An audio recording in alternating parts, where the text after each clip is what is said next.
वैसे रिकवरी भी अच्छी खासी आ रही है। मधु केला जुड़े हैं हमारे साथ, उनसे बात कर लेते हैं एक बार। मधु भाई, गुड आफ्टरनून।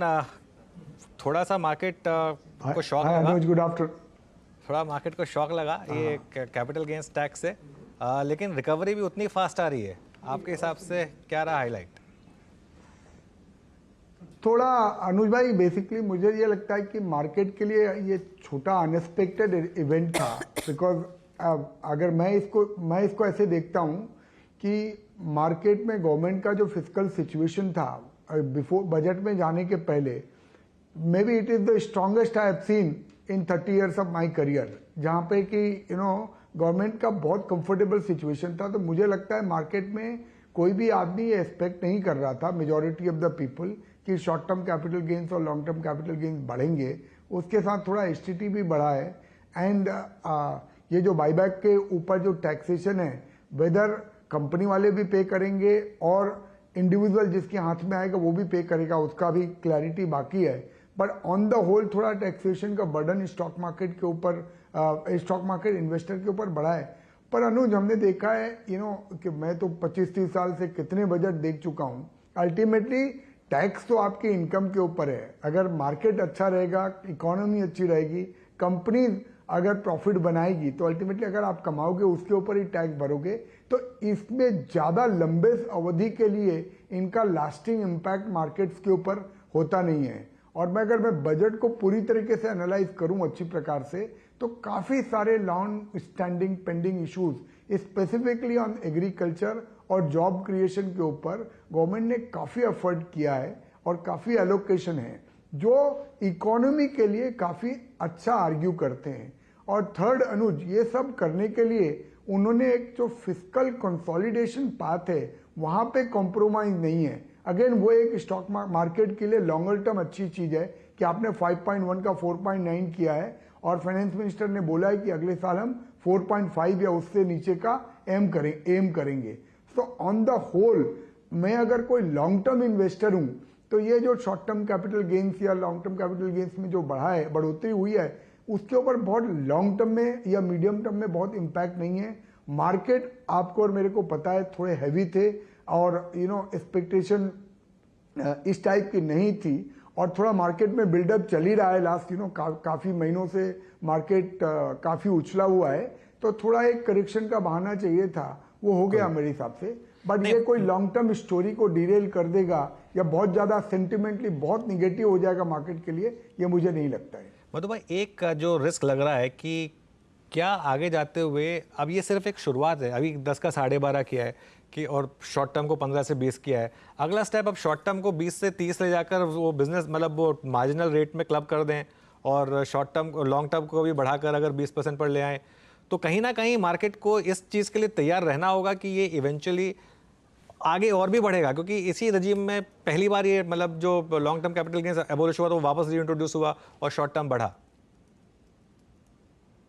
अनुज भाई, आज हाँ प्लीज बोलिए मधु भाई, सुन रहा हूँ। आवाज नहीं आ रही है?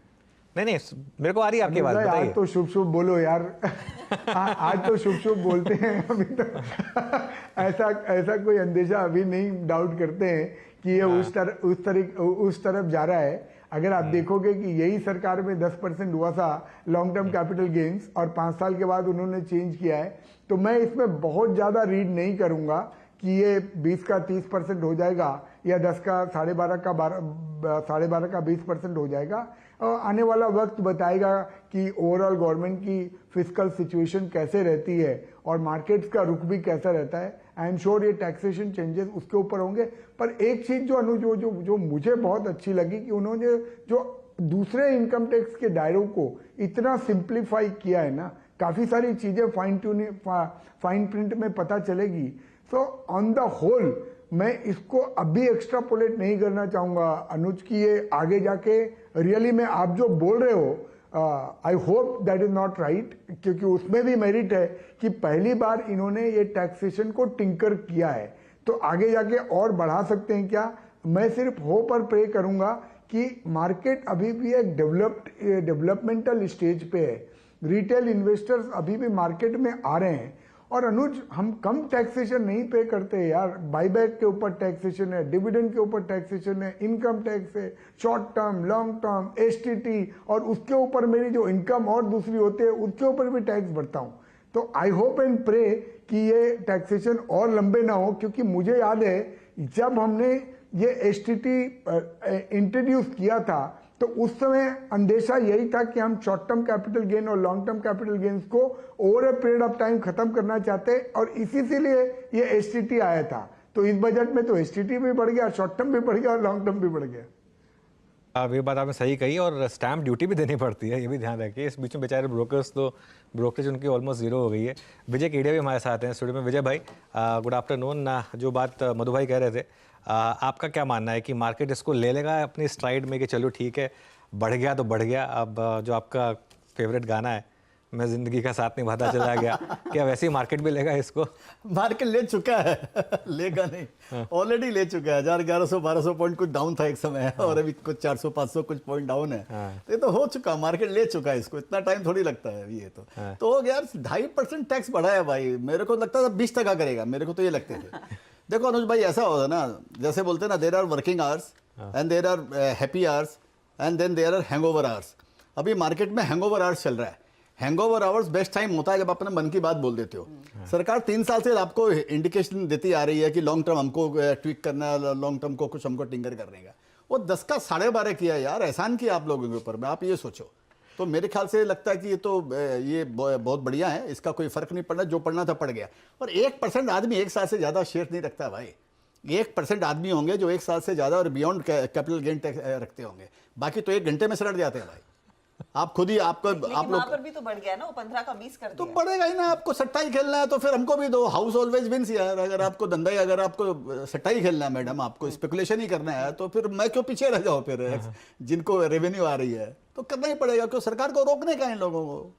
तो इस बोल के आगे और भी सेबी और भी रिस्ट्रिक्शन आने वाले हैं, जो आप एफएनओ की अगर बात करें, और भी आगे आने वाले हैं। ये तो बिगिनिंग है, ये तो कुछ नहीं है। वो मैडम हिंट देती आ रही है कब से कि आप इसको संभाल लीजिए, तो नहीं तो मैं पनिश करूंगी आपको। ओके, रामदेव अग्रवाल भी जुड़ गए हैं हमारे साथ।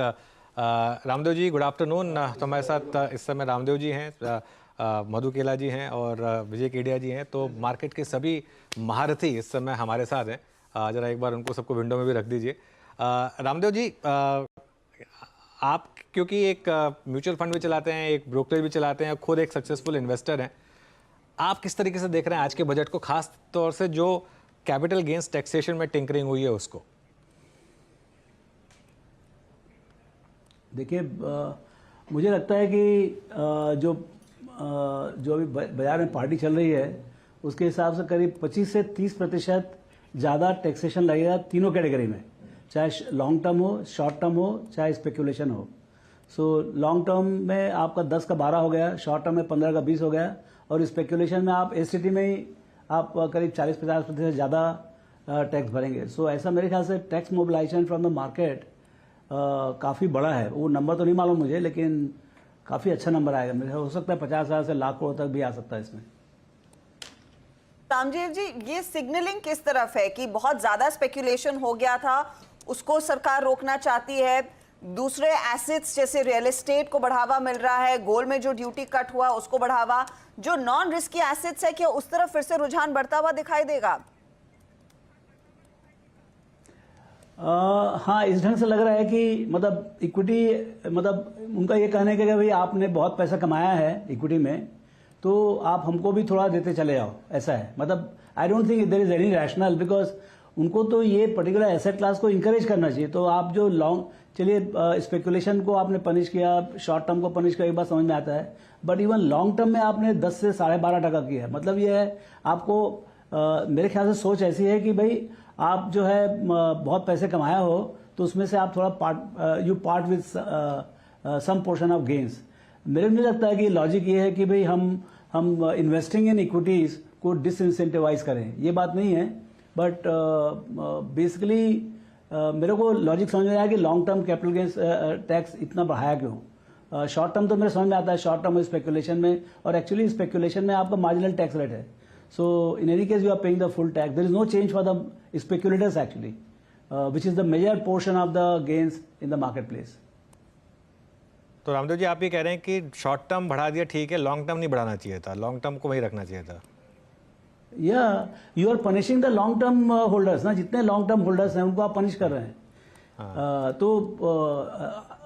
नहीं, आप क्या मतलब चाहते क्या हैं? लोगों को सटोरिया बनाना चाहते हैं या लोगों को चाहते हैं कि भाई इन्वेस्ट करें और देश को बनाने में, एंटरप्राइज को बनाने के लिए लंबे समय के लिए रखें? मुझे ऐसा लग रहा है कि भाई आप ज़्यादा सट्टा करो, जल्दी जल्दी चर्न करो, सो दैट आपको लॉन्ग टर्म रखने कोई फायदा नहीं ना, फिर आप बढ़ाते जा रहे हो। ये इंटरेस्टिंग चीज़ है विजय भाई। रामदेव जी आप थोड़ा, आपका दोनों का कॉन्ट्रा व्यू बन रहा है इस समय। आप कह रहे हैं कि कोई दिक्कत नहीं है, वैसे 1% से कम ही लोग रखते हैं। आप कैसे रिस्पॉन्ड करेंगे रामदेव जी की बात का जो कह रहे हैं? नहीं, रामदेव जी जो कह रहे हैं उनको काटने का तो मेरे को कोई उतना विजडम नहीं है, लेकिन मैं पर्सनली मेरा अपना व्यू ये है कि समझो उधर भी आपने शॉर्ट टर्म भी 15 का 20 किया, इधर 10 का आपने 12.5 किया, तो आप एनकरेज कर रहे हैं ना लोगों को कि आप लॉन्ग टर्म का इन्वेस्टमेंट करो आप इसको, क्योंकि कम रेस किया टैक्स।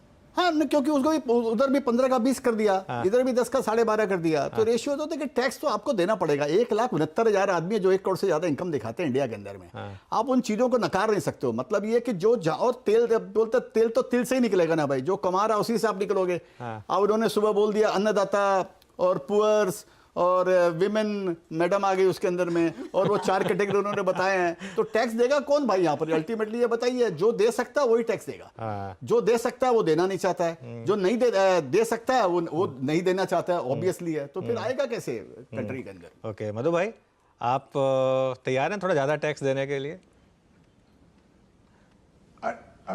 अनुज, मैं वापस मेरी बात को बोलता हूँ, अगर गेन करेंगे तो टैक्स भरने में कोई प्रॉब्लम नहीं है। जब तक इंडियन इकोनॉमी अच्छी चलती रहे, मार्केट्स वाइब्रेंट रहे, हमारे गेन में से अगर कुछ लेके जाएंगे तब तक ठीक है।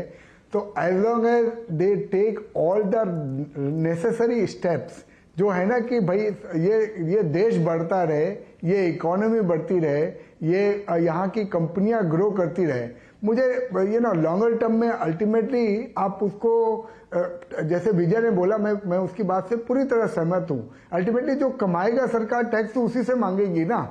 हम लोगों को ये खुशी नहीं है ये देखते हुए कि टैक्स बढ़ रहा है, पर उसमें कोई चारा भी नहीं है। अगर कहीं ना कहीं सरकार को दूसरी जगह एलोकेशन करना है तो कहीं ना कहीं से तो टैक्सेशन वसूल करना पड़ेगा।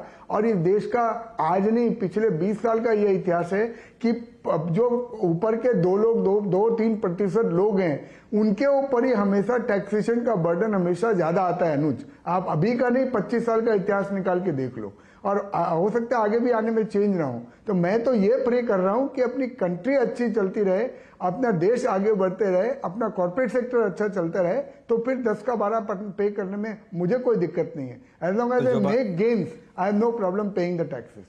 ओके, बिल्कुल जो बात अटल बिहारी वाजपेयी जी ने कही थी ऑलमोस्ट उसी लहजे में आपने कही वैसे।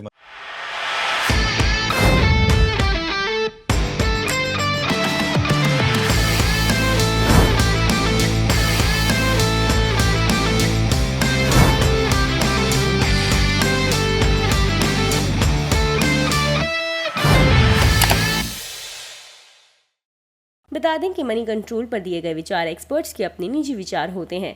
वेबसाइट या मैनेजमेंट इसके लिए उत्तरदायी नहीं है। यूजर्स को मनी कंट्रोल की सलाह है कि कोई भी निवेश निर्णय लेने से पहले सर्टिफाइड एक्सपर्ट की सलाह लें।